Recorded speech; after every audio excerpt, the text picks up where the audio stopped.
When Daniel Moore buried his wife after a tragic accident, he thought grief would be his only companion. But 5 years later, a single photograph on social media shattered everything. His dead wife was alive, married to another man, living a new life under a new name. What began as love had become a masterfully crafted lie, a betrayal so elaborate it fooled everyone, even death itself. Daniel Moore believed he was living a dream.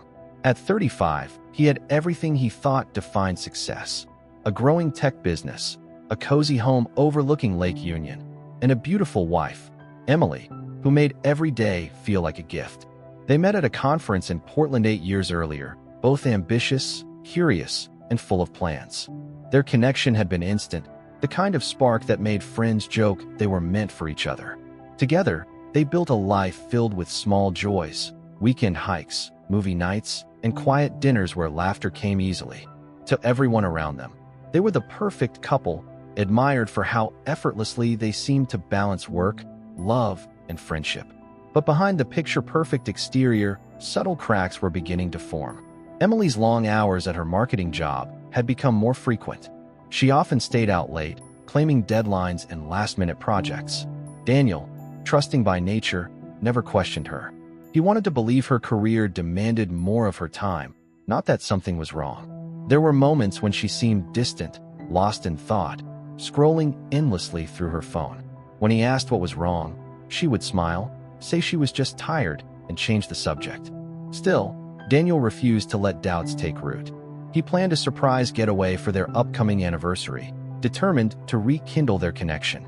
He remembered the early years, the laughter, the warmth, the shared dreams of traveling the world together. To him, their love was worth holding on to, even if it had grown quiet with time. As he watched Emily pack her suitcase for yet another work trip, he didn't realize this would be the last time he'd see her as his wife, the last moment their life together would feel real. The morning Emily left for her business trip felt ordinary, almost peaceful. The sun filtered through the curtains as Daniel brewed coffee and packed her favorite snacks for the flight. She moved around the house with calm efficiency, dressed in a gray suit and heels, her hair neatly tied back. She told him she had an urgent presentation in Chicago, a last-minute replacement for a colleague who had fallen ill. Daniel kissed her goodbye at the airport curb, promising to pick her up in 3 days. She waved once before disappearing into the terminal, her expression unreadable. That night, Daniel received a brief text from her saying she had landed safely and was heading to the hotel. The next morning, another message came. She mentioned being exhausted and needing rest before her meeting. After that, communication grew sporadic. Her responses were short, delayed, and oddly detached. By the second night, her phone went straight to voicemail. At first, Daniel assumed her battery had died or she was caught up in meetings. But when her company called asking why Emily hadn't shown up for her presentation, panic set in. He contacted the police, filed a missing person report, and called every hospital in the Chicago area. Days passed with no leads. Her credit card activity stopped. Her hotel confirmed she never checked in, and no one fitting her description had been seen. The authorities suspected she might have been a victim of foul play, possibly a carjacking or abduction. Daniel's nights turned sleepless, haunted by her last text. "Don't worry, everything's fine." He read it over and over, trying to believe it. Every passing hour deepened his fear that something terrible had happened. What neither he nor anyone else could imagine was how far from the truth that was. 2 weeks after Emily vanished, Daniel received the call that shattered his world. Authorities in Illinois had found a burned-out rental car on a rural road outside Chicago. Inside, they discovered a woman's body, charred beyond recognition. The vehicle matched the one Emily had rented before her supposed trip, and personal items inside, her handbag, a gold bracelet Daniel had gifted her, confirmed their worst fears. Forensic teams used dental records to identify the remains, and the match was declared official. The report stated it was a tragic accident caused by a gas leak, ignited by a spark from the car's wiring. Daniel's body went numb.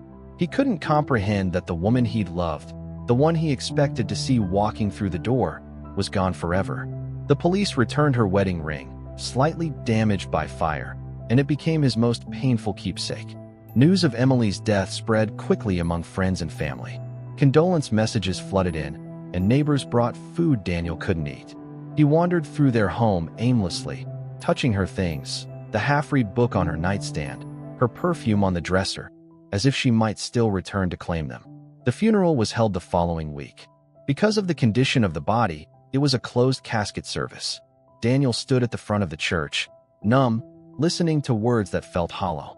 He buried her beside a small patch of trees overlooking the water, the place she'd once said made her feel peaceful. The insurance company processed the claim swiftly, and Emily's company sent flowers and sympathy letters. Life around Daniel began to move on, but for him, time stopped. Every day blurred into the next, defined by one unbearable truth. The love of his life was gone forever. The months after Emily's funeral felt like walking through fog. Daniel drifted from day to day, functioning out of habit rather than purpose. Friends checked in, bringing food and company, but their presence only deepened his loneliness. The house that once echoed with laughter now felt heavy with silence.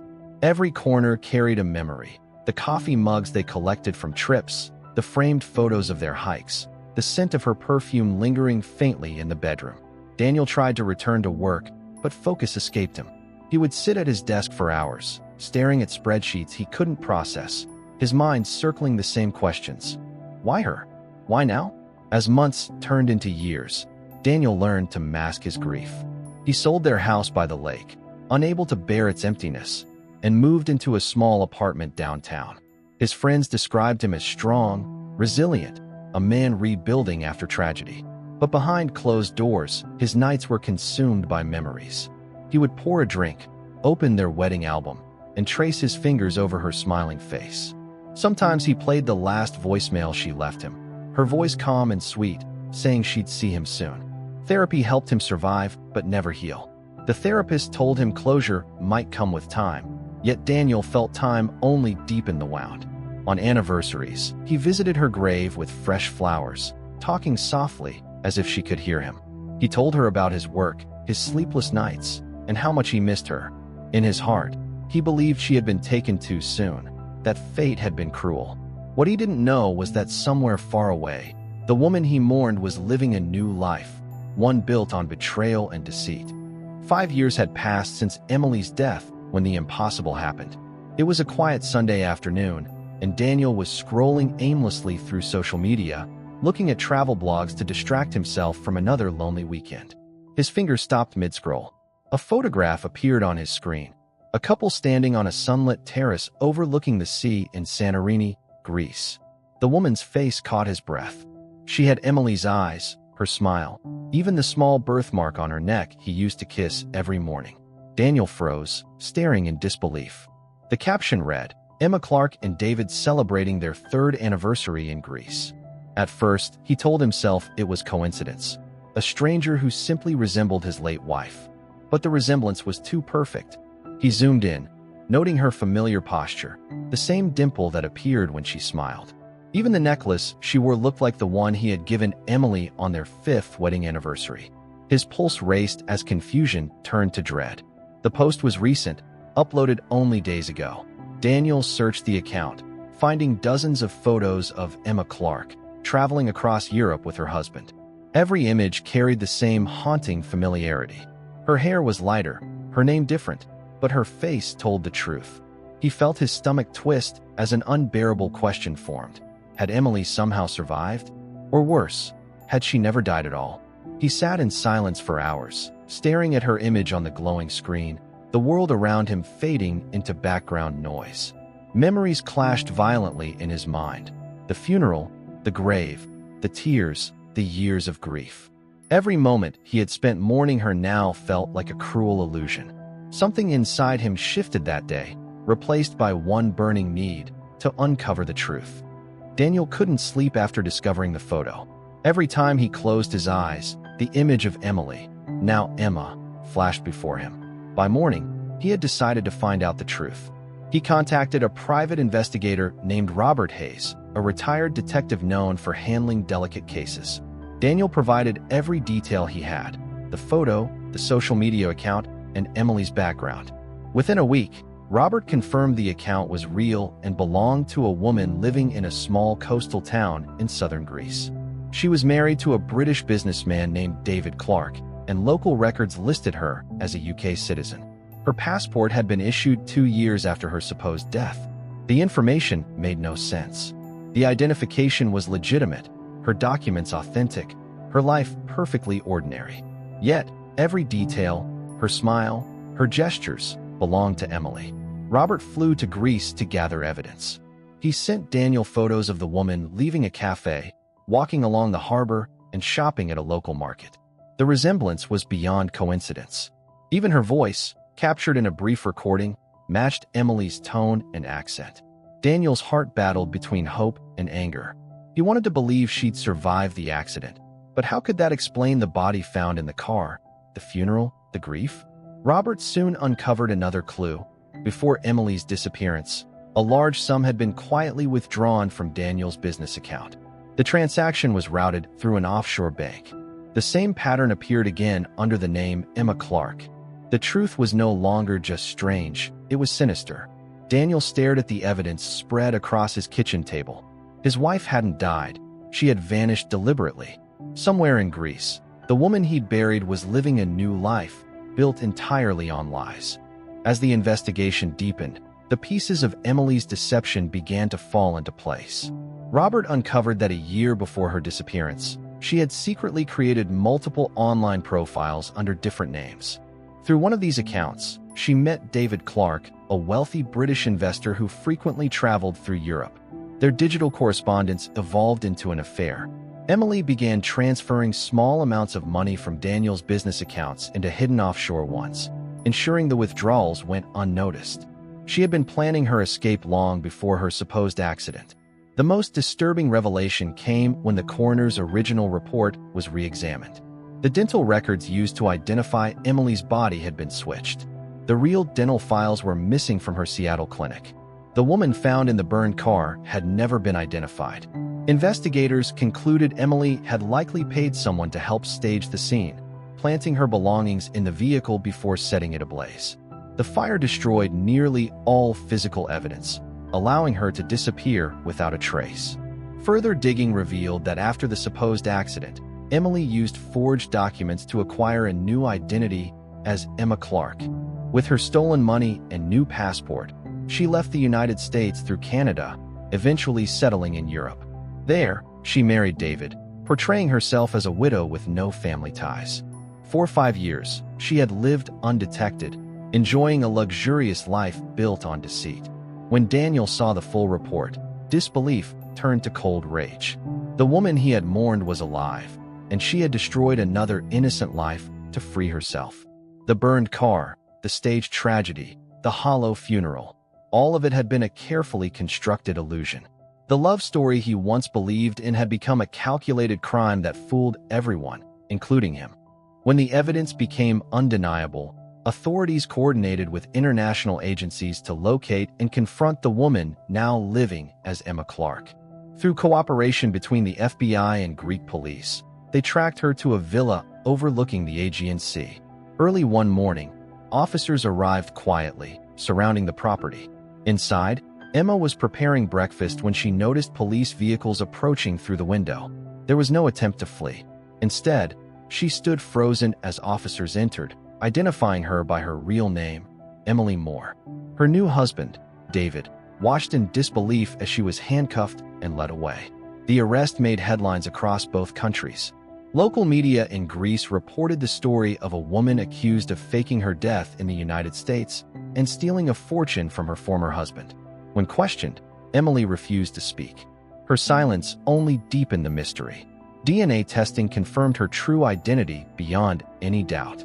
Every record she had created as Emma Clark, her marriage certificate, her passport, even her university credentials, was forged. David Clark, stunned by the discovery, told investigators he had no idea who his wife truly was. When Daniel received the news, he flew to Greece, unable to stay away. He didn't seek confrontation. He only wanted to see her face one more time, to understand why. From behind a police barrier, he watched as she was escorted into a van, expressionless and distant. Their eyes met for only a moment. There was no apology, no recognition, only emptiness. The woman he had once buried was now a stranger. As the vehicle drove away, Daniel felt both vindicated and broken. The truth had finally surfaced, but it carried no comfort. The love he lost had never really existed at all. The trial began 6 months later in Athens, attracting global attention. Reporters filled the courtroom, eager to witness the unraveling of one of the most elaborate frauds in recent memory. Emily Moore faced charges of identity theft, insurance fraud, financial deception, and obstruction of justice. The prosecution laid out the timeline of her betrayal in chilling detail: how she had planned her disappearance for over a year, stolen money from her husband, and used the remains of another woman to fake her own death. Each piece of evidence painted a portrait of careful, calculated deceit. Daniel sat quietly through each session, his expression unreadable. Listening to the prosecutors recount every step of her plan was like reliving a nightmare in slow motion. For years, he had mourned her, spoken to her grave, and blamed fate for taking her away. Now he realized she had orchestrated everything. She had not been a victim, but an architect of lies. When the defense tried to argue she suffered from psychological distress, Daniel felt no sympathy. Nothing could justify the destruction she left behind. David Clark attended only the first day before leaving in shock. He later filed for annulment, stating he had been deceived into marriage by fraud. Emily showed no emotion throughout the proceedings. She never looked toward Daniel, never spoke in her defense. When the verdict was read, the courtroom was silent, guilty on all counts. She was sentenced to 12 years in prison, her assets seized, her fake identity erased from every system. As cameras flashed outside the courthouse, Daniel walked away unnoticed. The world saw justice served, but for him, it was something quieter, a final confirmation that the woman he once loved was truly gone, not to death, but to her own darkness. Months after the verdict, Daniel returned to Seattle with a strange sense of calm. For the first time in years, there were no unanswered questions haunting his nights. He had buried the past twice, once at a grave that held a stranger, and once in a courtroom that revealed the truth. He sold the last of Emily's belongings, keeping only one photograph, a reminder of the life he once believed was real. The house they had shared was long gone, replaced by a quiet apartment overlooking the city. It wasn't happiness he felt, but a steady acceptance that the life he had known no longer existed. He donated the insurance money he had once received to a fund supporting victims of fraud. It felt like the only way to reclaim something good from years of deception. Friends encouraged him to start over, but trust no longer came easily. Every face, every smile, carried the faint shadow of doubt. Yet, with time, Daniel began to rediscover small joys: morning walks, long drives, music playing softly in the background. The silence that once suffocated him began to feel peaceful instead of painful. Occasionally, he would read news about Emily's case: appeals denied, interviews refused. The woman the world once pitied had become a symbol of manipulation and greed. But Daniel no longer followed her story. He had learned that closure doesn't come from punishment, it comes from letting go. One evening, he visited the cemetery where her empty grave still stood. The headstone bore her name, carved in stone, yet meaningless now. He placed a single white rose on the grass and walked away without looking back.